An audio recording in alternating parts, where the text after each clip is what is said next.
Hi, everyone. This is Karen Smiley. Welcome to 6Ps and AI Pods on Substack. This post is part of our 6P interview series on AI, software, and wetware. Our guests share their experiences with using AI and how they feel about AI using their data and content. I'm delighted to welcome Anyela Vega from Costa Rica as our next guest for AI, software, and wetware. Anyela, thank you so much for joining me today. Please tell us about yourself, who you are, and what you do. Thank you so much, Karen. Well, I am an engineer. I am an artist also, and an entrepreneur from Costa Rica. I am very passionate about technology, art, and local business and economy. And also, I am an AI enthusiast. So, what is your level of experience with AI and machine learning and analytics? Have you used it professionally or personally or studied the technology? I have some work in academic experience with AI. I have worked with machine vision, specifically giving technical support to users of certain machine vision tools. I have experience with training models, using active learning loops with said models. I've used generative AI for technical and creative work. And also, I use generative AI for lots of things, including even meal planning for the week, or asking ChatGPT to suggest recipes that I can make with ingredients from my pantry, stuff like that. So I will say that's the level of experience and involvement of AI in my life. Thanks for sharing those examples, Angela. How would you characterize your experiences with AI and ML as an artist and an entrepreneur? As an entrepreneur, I basically gave myself this whole year as a time to experience what entrepreneurship is. So I had two journeys during this year. The first thing that I did is I worked with AI with a research team from Michigan University. They are studying monkeys and communication in primates here in Costa Rica. And it was something that I was working on with my brother at the beginning of the year before he left for his doctorate program. So that's the first thing that I did as an entrepreneur with AI. Once he left, I wanted to try different things with AI, not because the project was not cool enough, because it was a very cool project, but because I wanted to be involved in local economy as well. I wanted to experience the whole entrepreneurship thing. So I started a business with a friend. In my business, we offer graphic solutions to other businesses, and we do use AI tools such as generative AI for images, for video editing. We used AI tools for creating vector images also. And I've used that for many clients and offering low cost graphic solutions for people and improving productivity. So that's also been my usage of AI. And in music, I have used AI, but honestly, not that much. I've used AI for helping me to discern certain harmonies and stuff like that. But at the end, I end up playing my music or using music backing tracks made by humans at the end. So, yeah. Okay, so that's a really nice wide range of experiences. You mentioned that you're using AI-based tools, or I think you said generative AI-based tools for Mhm. creating graphic designs and solutions for people. So which tools are you using for that? I have a subscription with Adobe and also OpenArt. What I do with this is, for instance, I have a friend that wanted me to help her create designs for t-shirts that athletes could use. And she had this cool idea about certain movements in CrossFit that have the names of several animals and stuff like that. And we thought that it would be fun to draw some animals making CrossFit movements, right? I used OpenArt for that. So what it does is I selected the style that I wanted, and I wrote the prompts, have them optimized, I guess. But the final product of this generative tool doesn't really make sense. Like the proportions make sense, but the actual movements or the tools that the animals were using didn't make sense. They had like extra arms, or the bar made no sense. So what I did is I printed out some of those designs and drawings, the ones that I thought made the most sense, and then I manually draw the things that corrected some of the mistakes made by AI. And then I scanned my drawing on top of the AI drawing and converted that into the final design, which empowered me because I am not like a classically trained artist. I am an enthusiast of art, but I do have a business and I have to deliver to my customers, right? So this is the kind of generative AI tools that I use. I don't fully rely on AI, but it does give me a great place to start, if that makes sense. Yeah. Yes, absolutely it does. So that sounds like a pretty cool project. It's been very interesting. Some people ask things for their birthday parties and they are very creative, but they started drawing all the things from scratch. It would definitely be much slower process. Instead, I ended up having people order something in the morning and then delivering the t-shirt with the design at the end of the day or the next day using AI. Wow, that's Which, impressively yeah, fast turnaround. yeah, that's some happy customers. That sounds great. I'd like to go back to what you were saying about your work project, your entrepreneur project, where you were working on the sounds, the really cool classifier project. Can you tell us a little bit more about that? I helped a group of researchers. They have, I guess you could call it a jungle lab or a lab jungle. What I mean by that is in Costa Rica, there's a very small patch of forest that is surrounded by agricultural activity. And there are some monkey tropes, 3 groups of monkeys. And they were trying to make some research about the type of calls that they make in the forest, the type of sounds, right? So some calls they make, they call it the lost call. Monkey A calls, and then a couple seconds later, you hear monkey B imitating that same call. There are other calls like alarm or warning calls, like when they say a predator or some other types of vocalizations by the animals.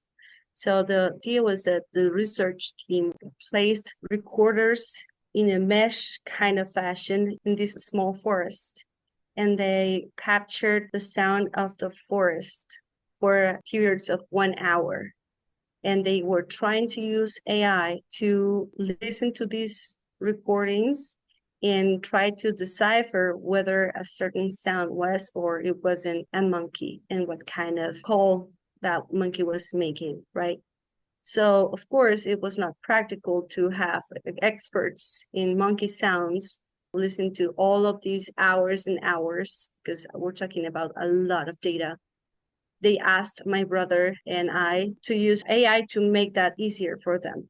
So basically, we used a tool called BirdNet, which is originally meant to be used to recognize bird sounds. But you can use that model to train your own model to recognize your kind of audio, right? We use TensorFlow and BirdNet to create models that will classify, they call it hits. So it will say, okay, this is more than 50% chance that this hit is actually a monkey. So basically, the problem that we had is we had a lot of data of 1 hour recordings and just a few tagged audio clips for each type of call. I created a pipeline that will take a bunch of tagged data and train models. And then my brother created an application that will help the experts classify what will be the supervised classification, right? Saying whether or not those hits that our models were giving were correct, basically. That's the short version of the story. So in just 3 iterations, we had a very decent model for one specific type of call. And we're talking only one person in 2 hours was able to accurately tag the data and even include metadata on some of these data points. For instance, we discovered that our model mistakenly classified one of the sounds as if it was a monkey call, but then the experts said there's no way that's a monkey, that's definitely a feline, probably a puma. That means that potentially later on they would have data about the sound of the puma. So that was very cool. And also, this active learning loop was making these models better, but at the same time, it was teaching me a lot about how the forest sounds. Because, I mean, I'm not a biologist. Everyone else in the team was a biologist, including my brother, but I wasn't. So I learned quite a bunch just as the model was making mistakes. And I was learning, okay, so at the first iteration, almost 99% of the hits were false positives. Turns out that in each and every recording that we used to train the model, there was a background of crickets and insects, right? So the first iteration, the model said, okay, well, it seems like we're looking for crickets, but we were not. So at the second iteration, we had other kinds of sounds, but it included machinery sounds from the agricultural activity and stuff. And then they said, no, that's a false positive. And so that's how the model was learning about what we were trying to look for. And it was very cool.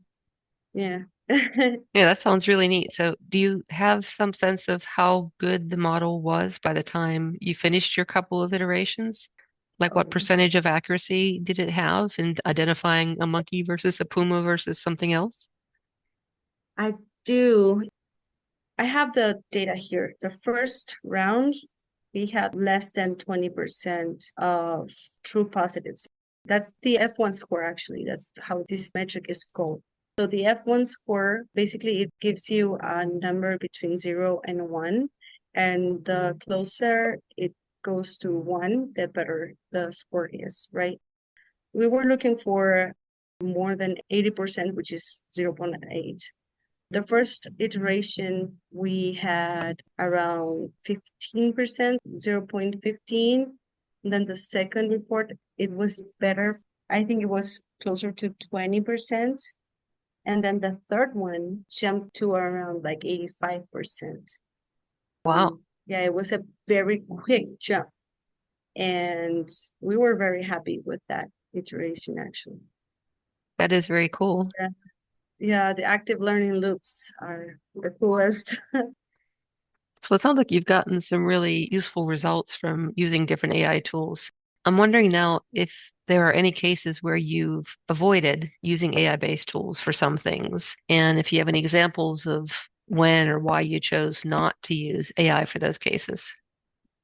Well, first of all, if you're trying to come up with a playlist, you probably will be good using Spotify for that, but don't ever try to use ChatGPT to create a playlist because it will literally make up song names.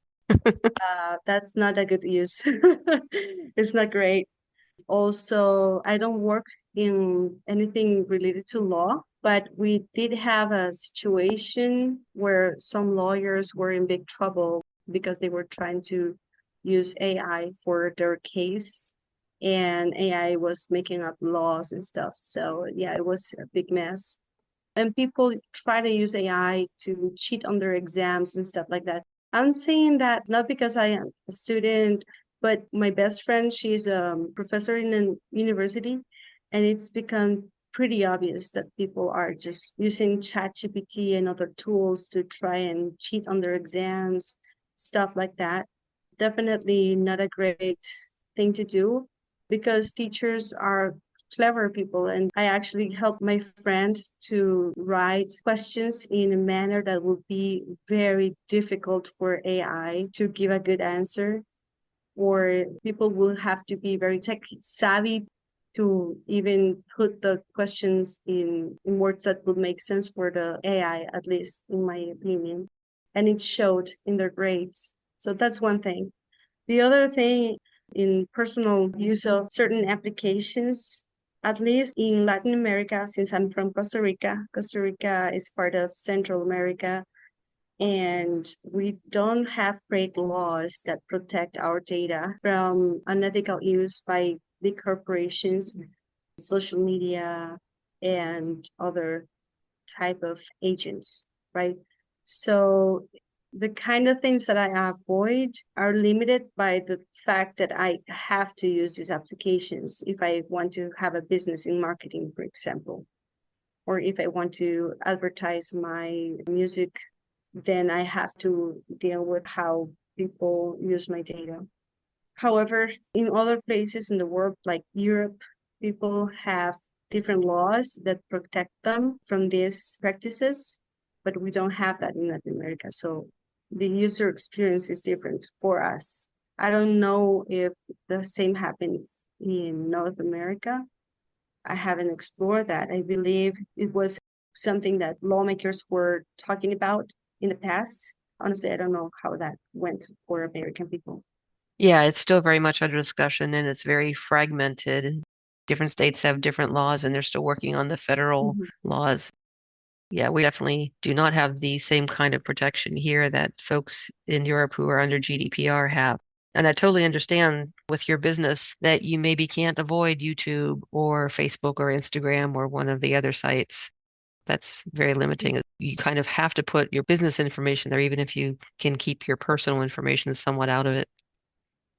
Yeah, and if you do, like if you want to limit the application's access to your data, because certain things you can opt out, very limited things. But if you do, then your experience in the application or the software or this website even is seriously broken, terrible ads. So it becomes very annoying. And at times I've been saying to myself, okay, no, I'm not putting up with this.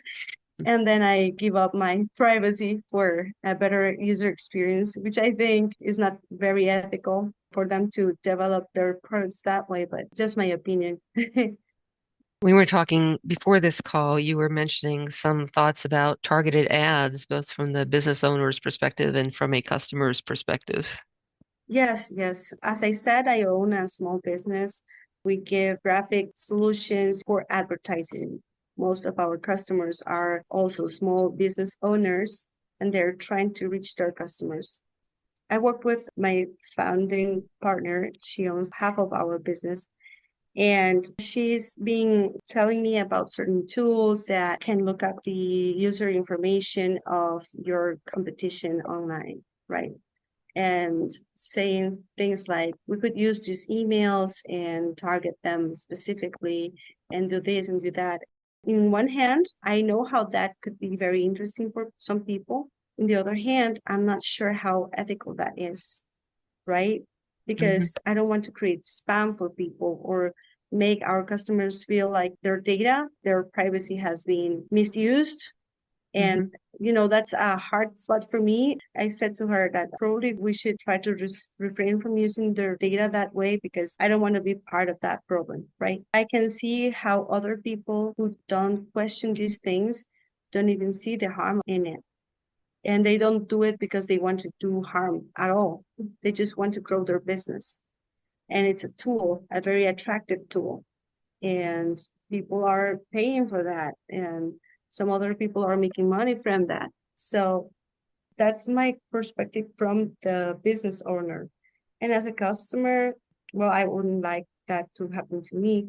Many customers don't like when it's very obvious that AI tool was used for writing headlines or writing what they are listening or seeing in the video. From a business owner perspective, also, I've become aware of certain MLMs and businesses that have risen with questionable claims about their AI solutions for small business owners. and for investors. And I've known about very intelligent, highly educated people, but not technical people that have fallen for their claims. And for instance, they say stuff like, we're going to build your website in 15 minutes with whatever you want, right? But they don't say stuff like, what happens if you stop paying your subscription?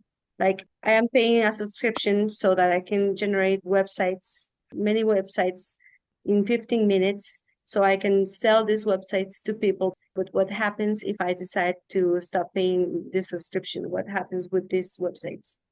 What happens with the data? If these websites are being used for businesses to tell the customers, you can pay here, put your card information in here. All of that personal information is going somewhere and they don't even know where. They take for granted that their data is going to be safe. And I'm not happy with that. I don't think that's ethical because in 15 minutes, you give people with limited to no information about cybersecurity at all this false sense of security. And they don't even know the kind of questions that they should ask to these kind of providers. These people are obviously making lots and lots of money. And many people are opting for this kind of solutions for digital transformation for the small businesses, right? So I personally don't like it. I don't think that can be right or sustainable. What happens if the person stops paying the subscription and then these other businesses were depending on these sites? And then who owns the database? Who owns the data? Who is going to make fair use and take care of the data at all?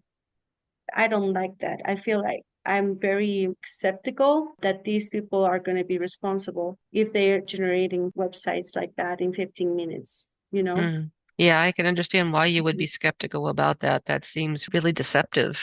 And especially if they're creating a website for someone who is trusting that their customers are going to use it and that their customers' data will be protected when maybe it's not. So that definitely sounds sketchy to me.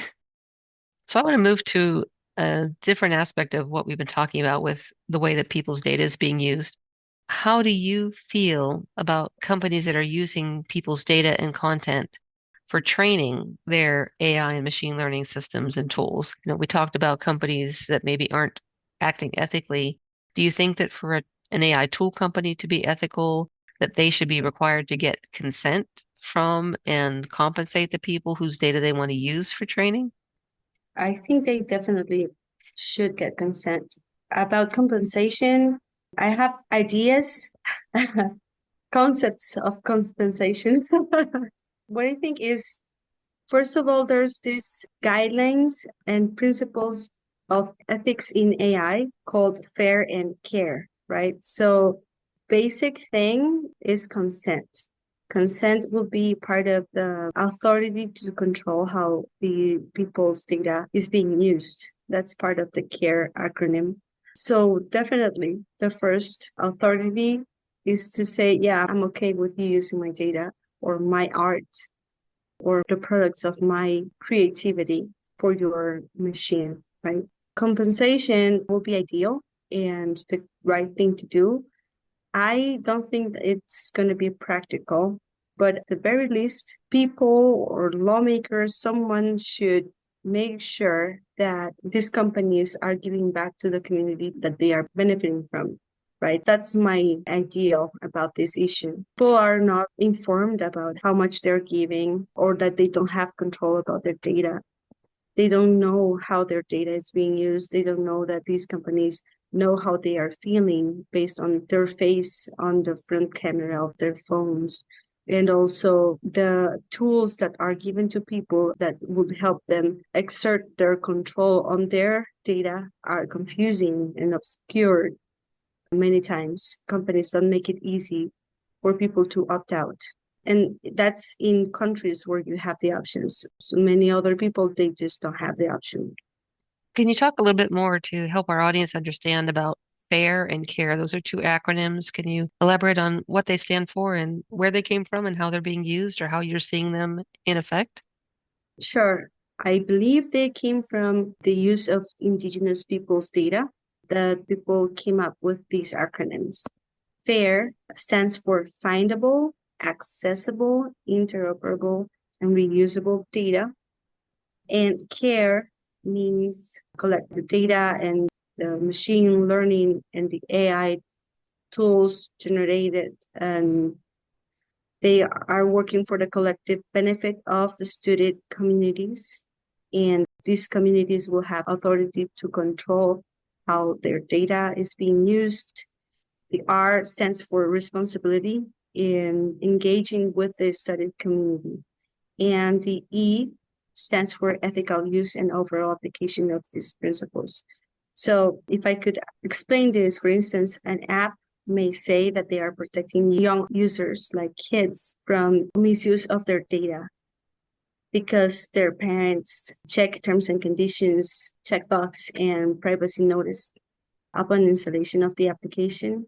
And then everything that they do with the data then is approved by the users. So they may say, okay, we literally had their consent and we are engaging with the community and they are saying that this is for their benefit. We have it in text, so that's true. But maybe that's not ethical because they know that they are using language that's obscured and they are making it hard for people to understand how their data is being used, and they are not fully disclosing what they are doing.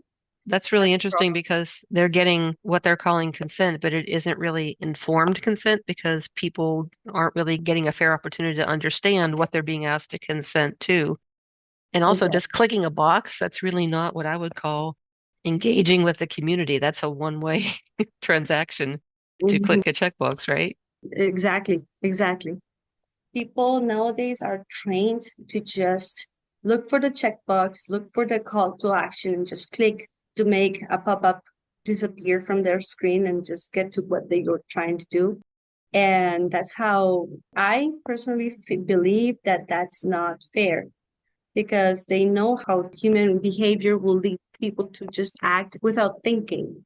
And of course, people are not going to sit and say, oh, this seems like important text that I should read to protect my child's data. They're saying, okay, I just want my kid to start using this iPad or this product because I want my kid to play and I can concentrate on this other thing. And that's the way everybody does that. So I don't want my kid to be singled out or whatever. And then they don't know how their loved one's data is being used. So in my opinion, the only way that we can prevent companies to do this stuff is having a system that looks and studies these practices and say, okay, no, that's not fair. Actually, that's not fair. And you're not caring for people. And we're making a law and we're making a system that protects people. I feel like for companies that have these ways of acting towards other people, the only way to do something about it is through the law, in my opinion, like they do in Europe, and we don't have it in Latin America.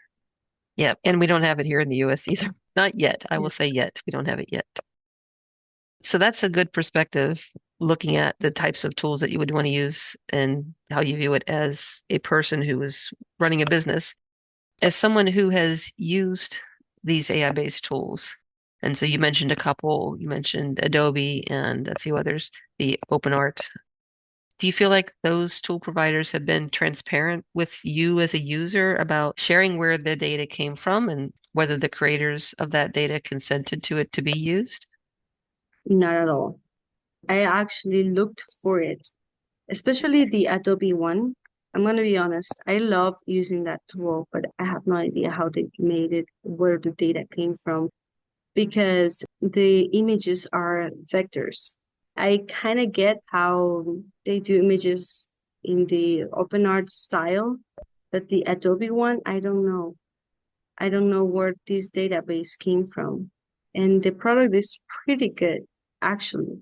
I prefer that. If I can use it instead of OpenArt, I would use it. The designs are very clean. They make sense way more than OpenArt does. And from a productivity perspective, that's great. But Also, as an engineer, I wonder how they do that. Where the data came from? I don't know. I tried to search for the answer, but I couldn't find it. Yeah, Adobe has talked a good story about only using data that was within their own repositories and saying that they're compensating the creators. But I've heard from a lot of creators and seen some further stories that that's not really the case, that part of what they trained that tool on was actually images created by Midjourney, which did not come from human creators, and Midjourney itself was based on stolen art. And the other thing Mm, I've heard from some artists, including the technical artist whose interview I just published, he was saying that Adobe has basically stolen. He's an artist who's been creating work in Adobe tools for many years. And Adobe mm, basically stole all of the artwork that he had stored on their systems and claimed that they had permission. And they mhm. didn't. So now all of his base artwork has been stolen and it's been used to train the tool. On one hand, that's why the tool is so good. It's based on some really high quality art.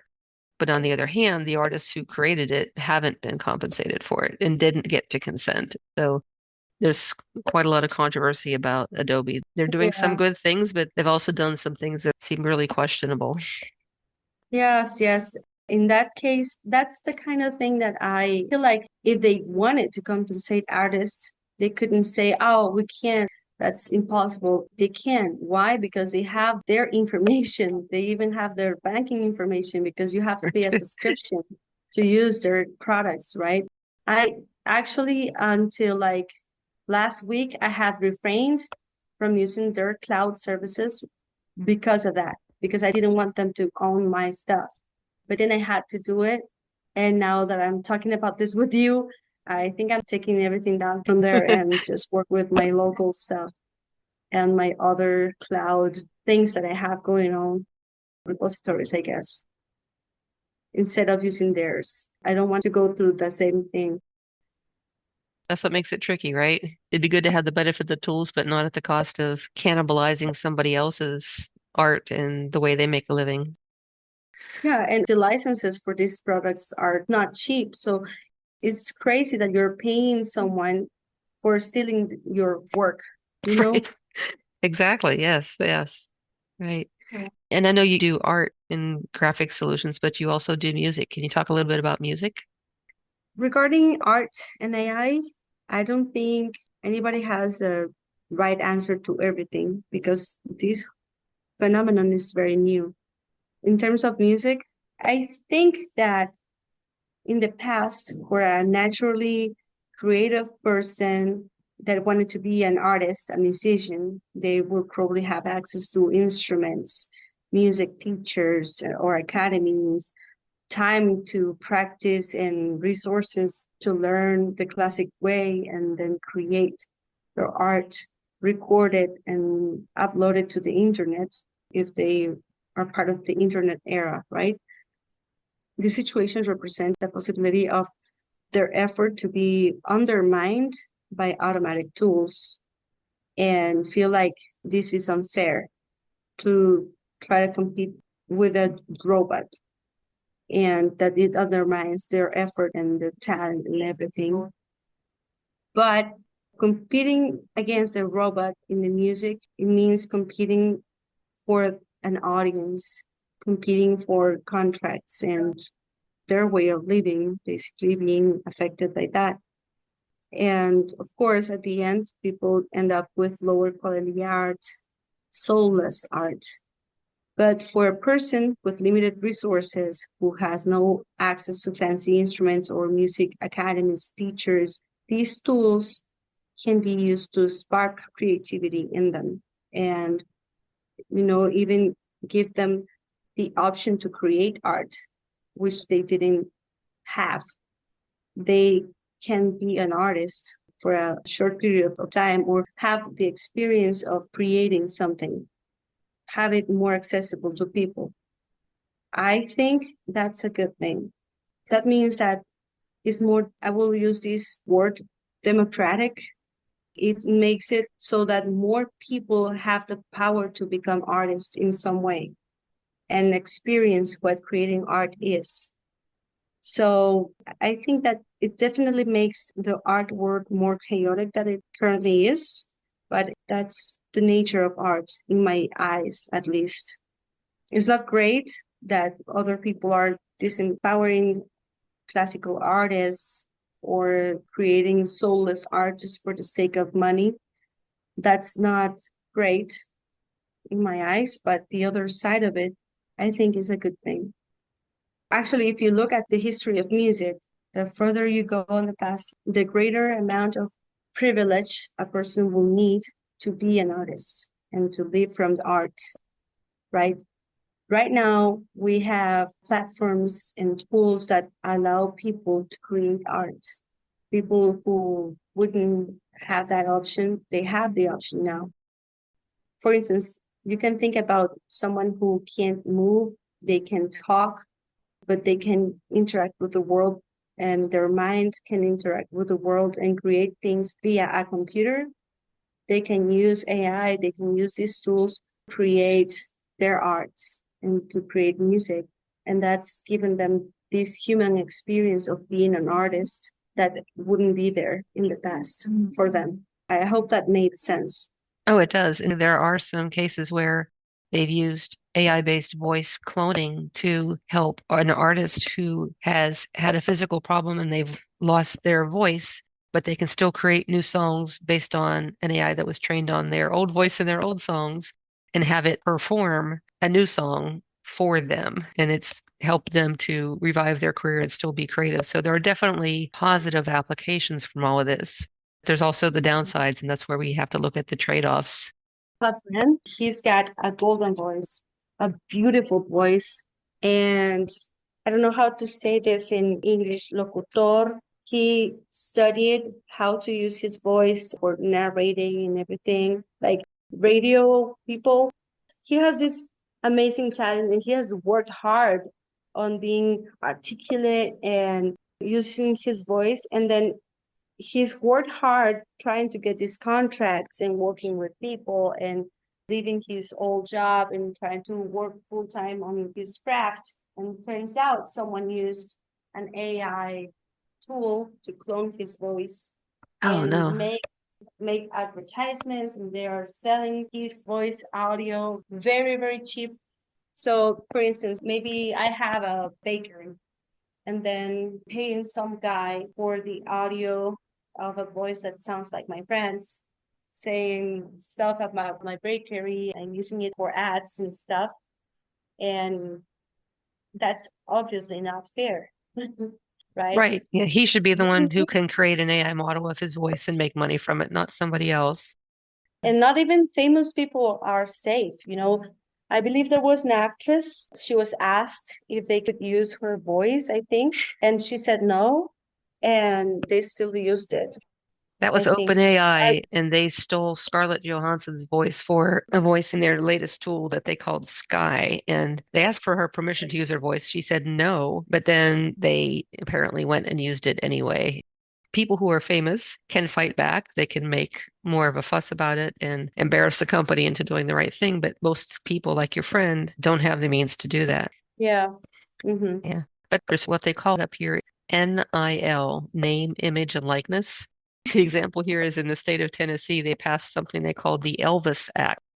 The letters for Elvis's name spelled out the name of the bill. And the idea is to protect the voices of performers. But again, this is one state. This is not the whole country. And it doesn't cover necessarily cases like your friend being a voice artist. I think it was aimed more at performers or musicians. So we definitely have a patchwork of laws here. Like a voice actor, I think that's the name. Yeah. I'm sorry to hear about your friend losing control of his voice through someone stealing it. That's really terrible. From the perspective of someone who built an AI-based tool, for instance, the models that you trained for the sounds, do you have anything you can share about where the data came from and how it was obtained? Well, the sounds were obtained from a research team.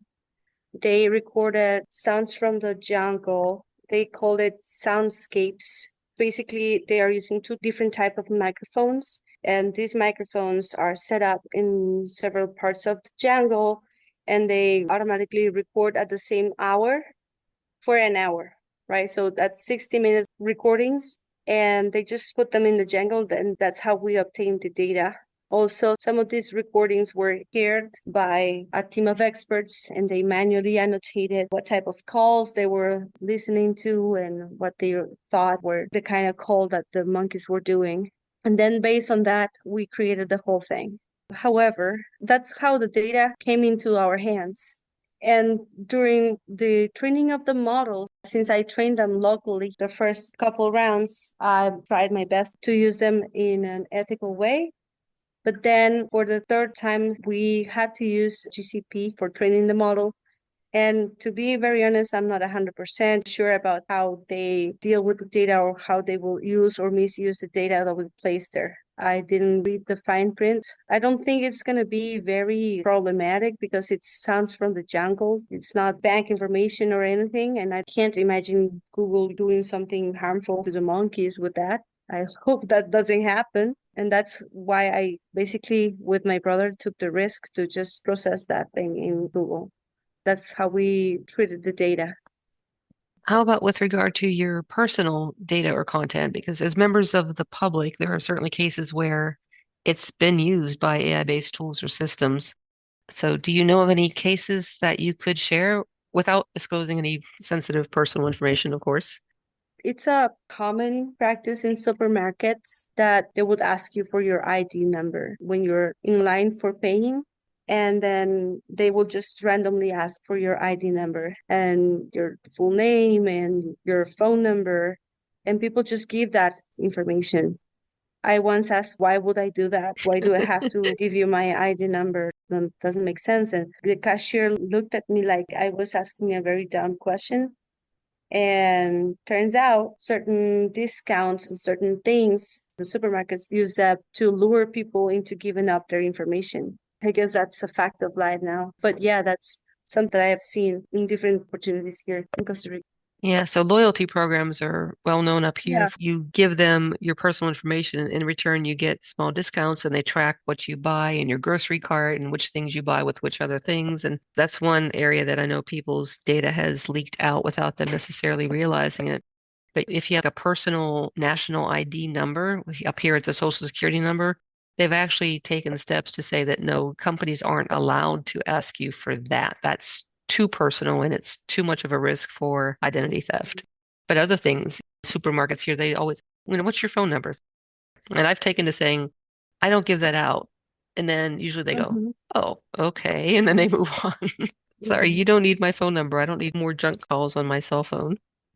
Yes. What's terrible is that sometimes it's your friends or your family who give up that information.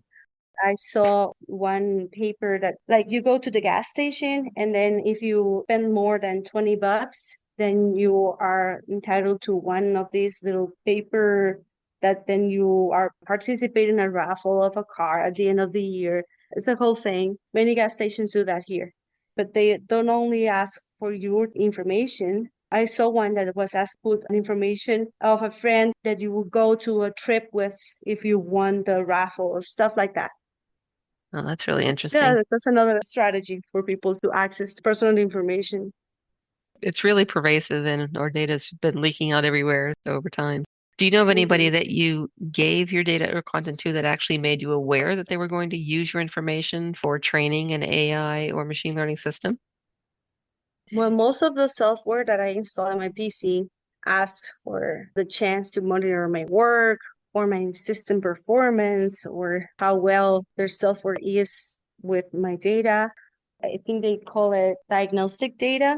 They might be using the data ethically, but they might not be using it ethically. They are making me aware that they intend to do it.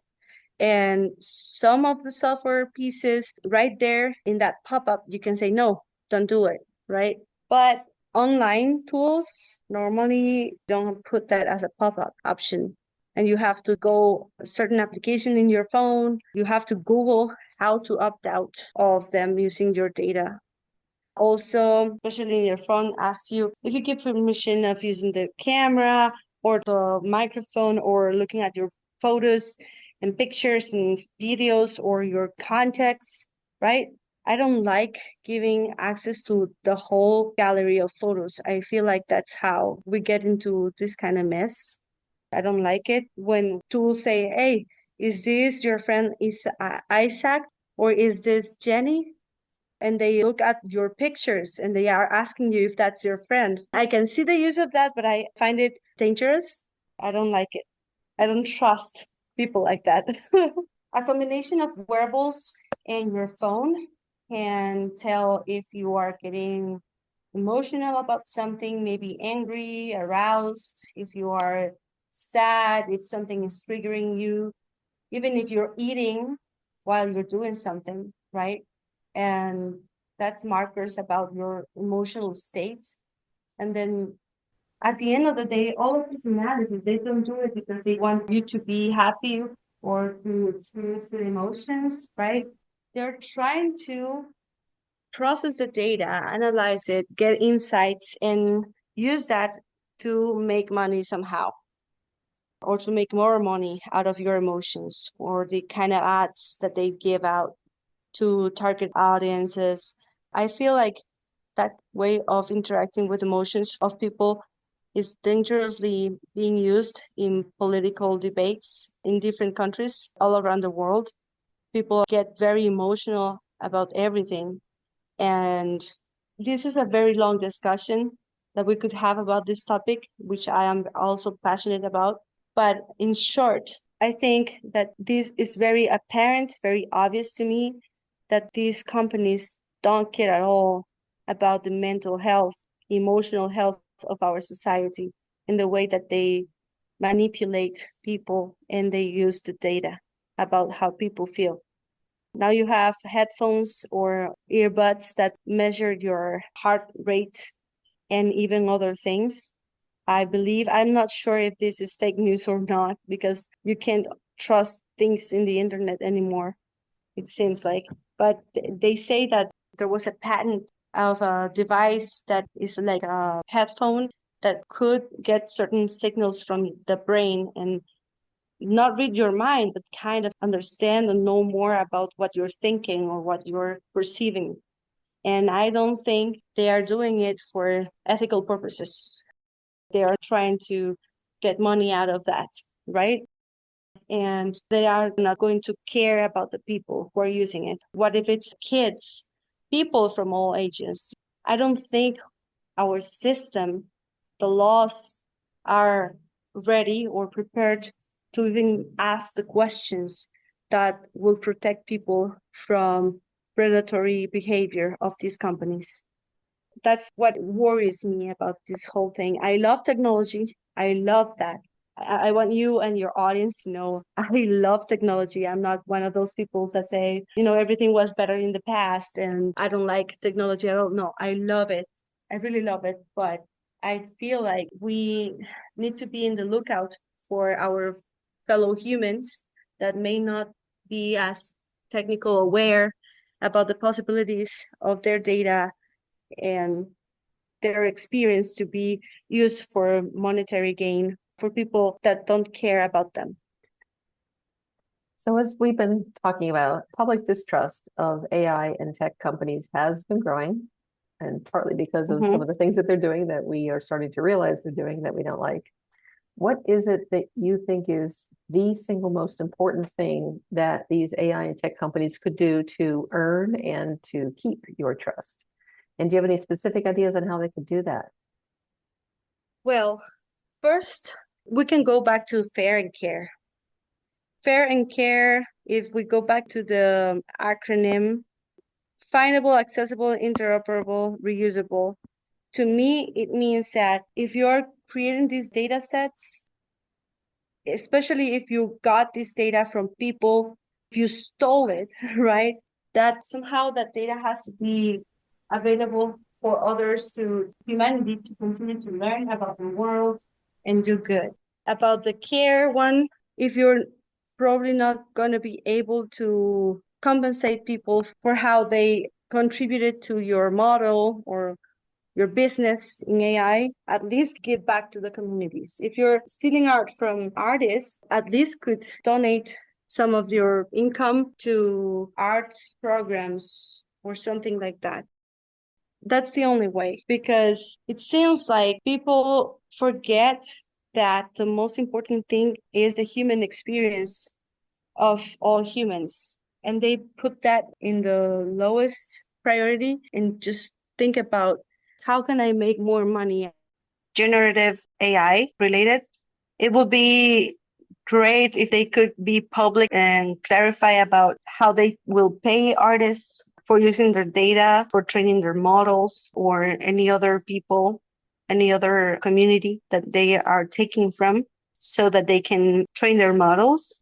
And if they can't do that, for instance, if their models are trained on data that favors anonymity from the community, at least they could give back to the community, because everything that they do, everything they have and they produce, they owe it to a community of artists or a community of people that put their data available for them.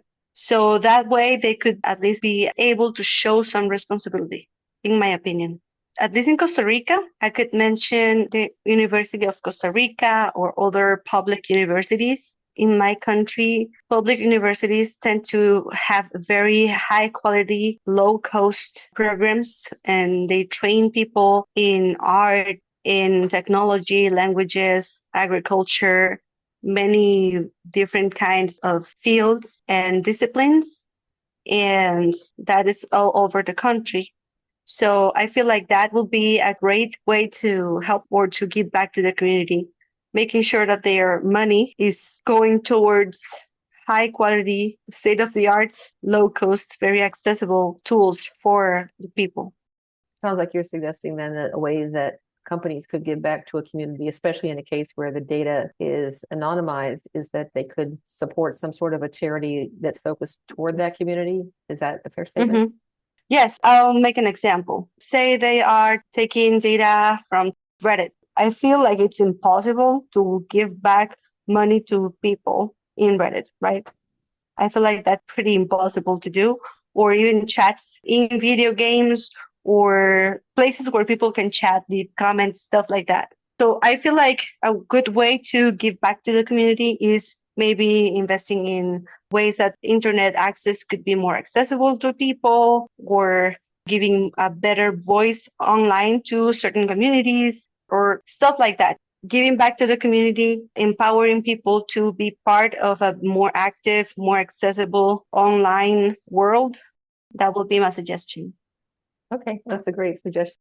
I think that makes a lot of sense. As you said, these companies are not separate from the community and society, they are part of it. And so it makes sense that if they are going to profit from it, that they should support and engage on it. Just as I became aware about my models being biased by the cicadas and the insects' noise instead of the monkeys, they can become aware about the biases and the lack of representation of certain communities in certain spaces and conversations, right? People will have to deal with those biases and they will be very mindful of them.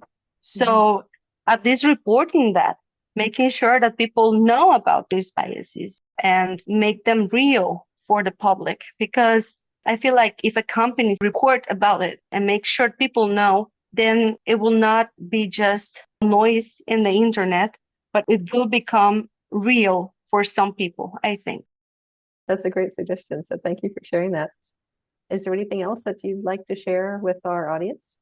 I guess I will like to reiterate and advise that we live in a world where software and AI, artificial intelligence models, are not only being trained by us in our production of art and text and conversation, but at the same time, by the constant use of it, tools and indirect ways that we interact with it, we are being trained by AI, which means we have to take responsibility about the kind of thoughts and the kind of synapses and models that we train in our wetware, as you say, in our brain. I suggest that people, just as we think about taking courses about programming and being fluent in programming languages or knowing computers and stuff, I think humanity is in a place that we need to start actually working into understanding how our emotions work, how we react and how we respond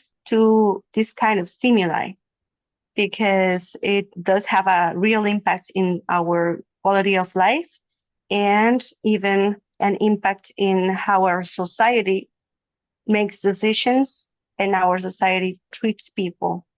And we can't afford to lose sight of that as a global community, in my opinion. Yeah, it's a great observation. Thank you, Angela.